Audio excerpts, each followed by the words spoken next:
I never realized how easy it is to starve slowly. When you're young, starving is dramatic, something that happens in stories, not real life. But when you're old, starve doesn't mean going days without food. It means eating too little for too long.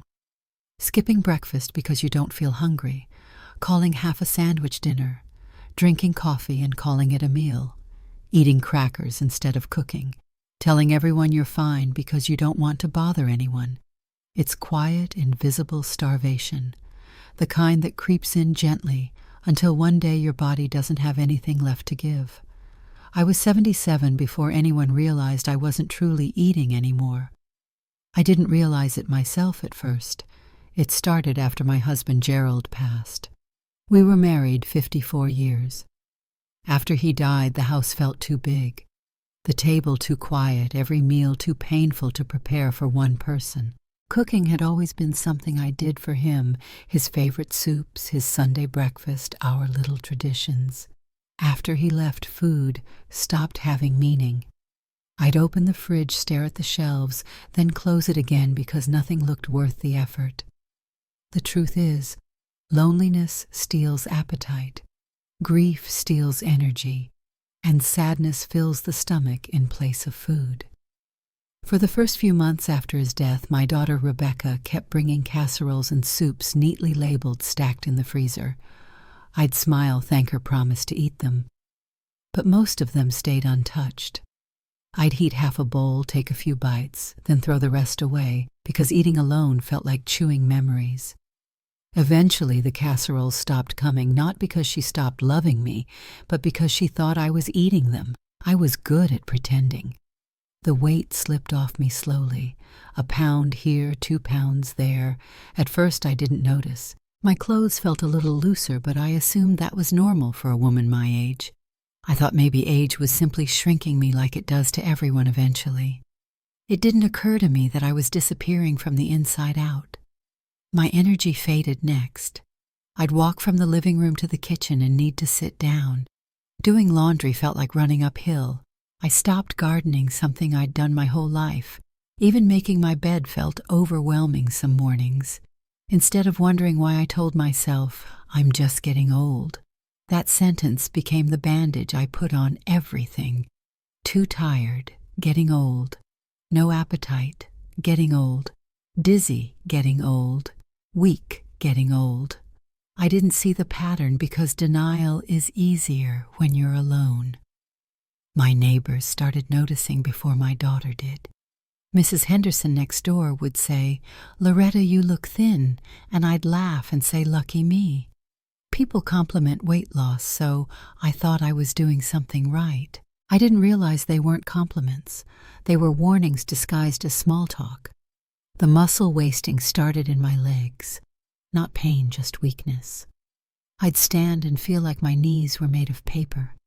My thighs trembled from the smallest tasks.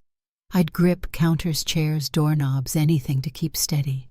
One day, while reaching for a pot in the cabinet, my hands shook so badly that I dropped it. The clatter startled me more than the weakness itself. I stared at my hands and didn't recognize them, thin, bony, almost translucent. I kept telling myself it was grief, that grief makes you fragile, that I just needed time, but time didn't fix anything. It made everything worse. The real collapse happened on a Tuesday morning. I woke up dizzy, so dizzy I had to crawl to the bathroom because standing made the room spin. My heart raced. My hands trembled.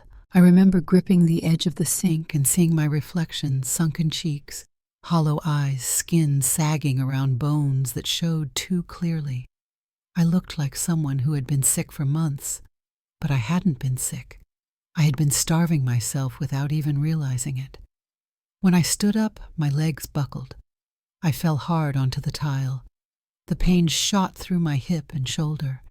I tried to get up, but my arms felt like they belonged to someone else.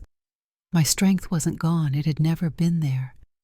It was a terrifying realization, knowing your body cannot lift itself off the floor, knowing you are too weak to rise, knowing you are trapped in your own home, helpless. I lay there for almost an hour before I managed to crawl to the phone. My daughter answered on the second ring. I tried to speak, but all that came out was Becca. I fell. She heard the weakness in my voice and immediately knew something was wrong. She was at my house in 10 minutes, breathless, terrified. When she saw me on the floor, her hands flew to her mouth and she whispered, "Mom."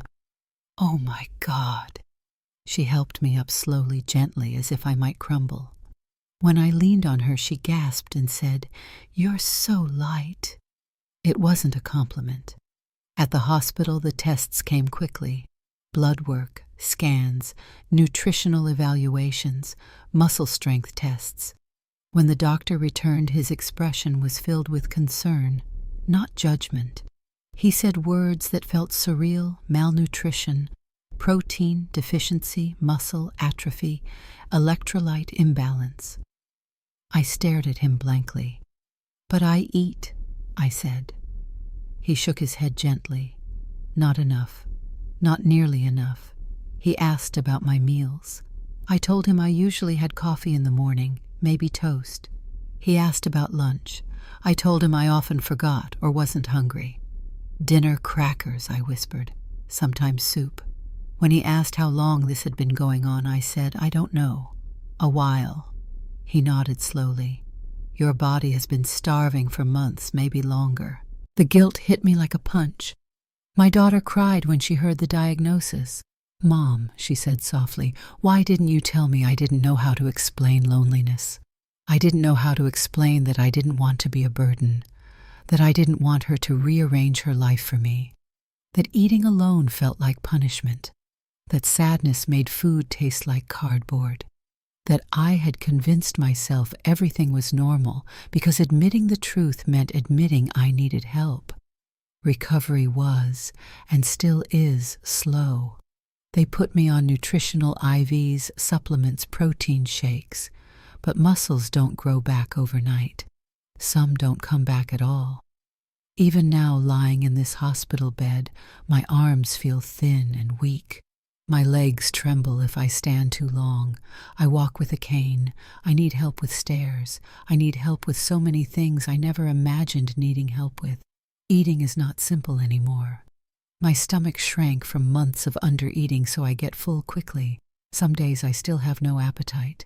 Depression lingers, but now I force myself to eat even when I don't want to, because now I understand the cost of not eating. The hardest part of all was seeing the worry in my daughter's eyes. She kept touching my hand during those first days in the hospital, as if checking whether I was really there. She whispered I should have known more than once, but I told her the truth. It wasn't her fault. I hid the signs. I lied by smiling. I said I'm fine so many times that even I believed it. If someone were listening, someone living alone, someone who has lost a spouse, someone who thinks skipping meals is harmless, someone who calls crackers dinner, I'd tell her this: you can starve without feeling hungry. You can become weak without feeling sick. You can break your body quietly by neglecting it, not intentionally, but through the slow erosion of loneliness and denial. Eating alone is hard.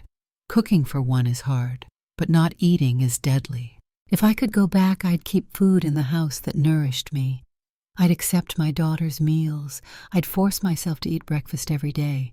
I'd take sadness seriously. I'd understand that grief changes the body just as much as the heart. I'd reach out for help before my strength reached its end. But I can't go back. I can only tell the truth and hope someone else hears it. Loneliness can starve you. Silence can weaken you. And food, simple, ordinary food, might be the thing that saves your life.